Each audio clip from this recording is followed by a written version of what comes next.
සුබ දවසක් කියන ඔයාලා හැමෝටම. ඉතින් අද ලෝක පරිසර දිනය. කියන්න තියෙන්නේ මෙච්චරයි. යකඩ හපන්නත් බෑ, ඒ වගේම ප්ලාස්ටික් ගිලින්නත් බෑ. හැබැයි වර්තමානයේ වෙද්දී සාගරවල ජීවත් වෙන, එහෙම නැත්නම් ගංගාවල් වල ජීවත් වෙන මත්ස්‍යයන්, මාළුවන්ට අද කන්න වෙලා තියෙන්නේ පොලිතින්. ඒ වගේම තමයි ප්ලාස්ටික්. ඉතින් පුංචි කුරුල්ලන්ට එයාලගේ අම්මලා තාත්තලා මහා කුරුල්ලෝ ලොකු කුරුල්ලෝ ගිහලා කවන්නේ වර්තමානයේ වෙද්දී ඔය ප්ලාස්ටික් මූඩි එක එක චූටි ප්ලාස්ටික් බෝතල් කරන්න දෙයක් නැහැ වර්තමානයේ වෙද්දී ඒ තරමට පරිසරය දූෂණය වෙලා ඉවරයි. ඊළඟ එක තමයි අපි දන්නවා අපේ දරුවන්ට උගන්වන්න දෙමව්පියෝ ගොඩක් මාන්සි වෙනවා. ඉතින් අවුරුදු 3-4 වෙද්දී දරුවා නිකන් ලන්ඩන් සිලබස් එක සුපිරියටම කරලා සුද්දෙක් වගේ තමයි අපේ ලංකාවේ ජීවත් වුණත් දරුවෝ කතා කරන්නේ. හැබැයි තාත්තා අල්ලපු වත්තේ තියෙන එහෙම නැත්නම් මේ ගෙදර යාපැත්තේ තියෙන ගඟට ගිහිල්ලා තියෙන හැම ජරාවම තාත්තා විසි කරනවා. නැත්තම් මාමා විසි කරනවා, අම්මා විසි කරනවා.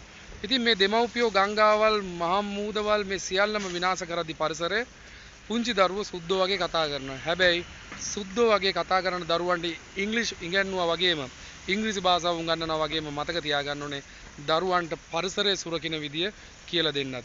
කියන්න තියෙන්නේ මෙච්චරයි. මේ උතුම් වූ සෝබාදාම තරම් දෙයක් අපිට නැහැ.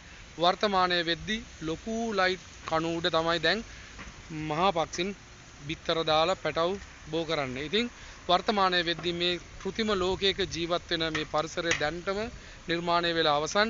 අනාගත පරපුරට අපි අනිවාර්යයෙන්ම මේ සෝබාදාම ඉතුරු කරන්න ඕනේ. එහෙනම් අපි කරන්න ඕන දේ තමයි මේ සෝබාදාම සුරකින්න දේවල් පුංචි කුඩා දරුවන්ට අපි කියලා දෙන්න ඕනේ. එහෙම නැත්නම් මේ පරිසරයේ මේ සෝබාදාම අපිට අනාගතයේදී දකින්න වෙන්නේ නැහැ. අපි නම් ලස්සනට සෙල්ලම් කරලා අපි කුඹුරු වල ඇලදොල වල නටපු නාපු මිනිස්සු. හැබැයි වර්තමානයේ වෙද්දී පුංචි දරුවෝ කාමර වලට වෙලා ෆෝන් එක අතේ තියාගෙන ඔබ ඉන්නවා.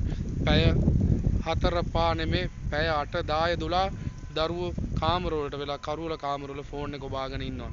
කියලා දෙන්න දරුවන්ට සෝබාදාම පිළිබඳව කුරුල්ලන්ගේ ශබ්දය පොඩ්ඩක් අහන්න කියන්න. අපි බලාපොරොත්තු වෙමු රජයක් විදියට කුණු කසල විසි කරන්න ඩස්බින් මේ බින් පද්ධතියක් කුණු විසි කරන තැනින් තැනට බස් වෝල්ට් එකෙන් බස් වෝල්ට් එකට මේ පිට රටවල වගේම දුම්රිය ස්ථානවල ඉතින් පිටකොටුවේ විතරක් නෙමේ අනිකුත් ගම්මානවල ස්ථානවලත් මේවා ඉදි කරන්න මේ දේවල් ස්ථාපනය කරන්න රජයක් ඇටියට ඉදිරියේදී ක්‍රියාමාර්ග ගනී කියලා අපි බලාපොරොත්තු වෙමු.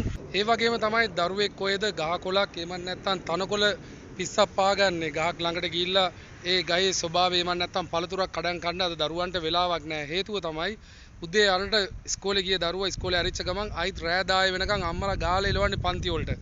ඉතින් ඒ පන්තියේ තියෙන පතක දරුවෙක් පරිසරය පිළිබඳ ඉගෙන ගත්තට උන්ට බෑ කවදාවත් ගහක නැගලා ගෙඩියක් කඩලා ඒ ගෙඩිය රස විඳින්න. හේතුව තමයි ඒ විදියට වර්තමානයේ වෙද්දී අපේ පරිසරය නිර්මාණය වෙලා ඉවරයි. දෙමව්පියන් සෙන්සුරාදා ඉරිදාට මේ දරුවන්ට උස්ම ගන්න දෙන්නේ නැතුව පන්ති යවනවා. අයිත් උන් එන්නේ රෑ 10ට විතර ගෙදර. ඉතින් ඒ දරුවෝ කොහෙද මේ වෙලක ඇලක දොලක එහෙම නැත්නම් කුඹුරක සෙල්ලම් කරන්නේ? අද ඒ ජීවිතය දරුවන්ගෙන් ඈත් කරලා ඉවරයි. හැබැයි විනාශය තියෙන්නේ මේ සුන්දර සෝබාදාම පිළිබඳව ආදරයක් මේකට තියෙන සංවේදී බවක් දරුවන්ගෙන් ගිලී ගියාම මේ දරුවන්ට මේ පරිසරය කියන්නේ මොකද්ද කියන දේ තේරෙන්නේ නැති වෙච්ච කාලයක අපිට ලෝකයක් ඉතුරු වෙන්නේ නැහැ. උඹලා මොන දේ ඉතුරු කරලා මේ මුළු ලෝකේ ඉන්න ලොකුම මේ බුද්ධිමතා නිර්මාණය කෙරුවත් වැඩක් නැහැ. ඌට පරිසරය පිළිබඳව ආදරයක් නැත්තම්. ගින් එන්නම් ජයෙන් ජය මේවා හැමෝටම ආදරය කරමු මේ සුන්දර පරිසරයට.